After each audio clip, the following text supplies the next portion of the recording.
So for question 10, it's another binomial question using the calculator, so make sure you use this link. All right, so let's take a look at the numbers. So a poll is given showing 20% are in favor of a new building project. So 20% are in favor. This is our probability. If 9 people are chosen at random, so 9, what is the probability that exactly 2? So that means I want equals 2. So I want the top row. All right, so let's take a look then at the let's take a look at the website for the calculator. So probability of success was 20%. Make sure you convert that to a decimal. The number of trials is 9.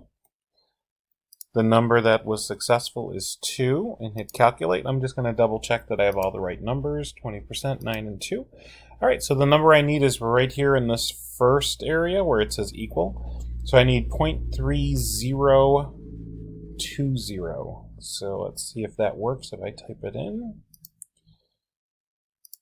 So 0.03.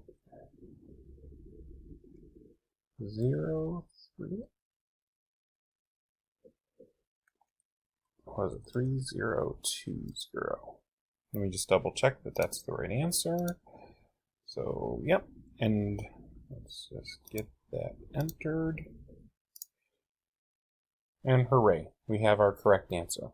All right, so this question again is pretty straightforward, just plugging the numbers in.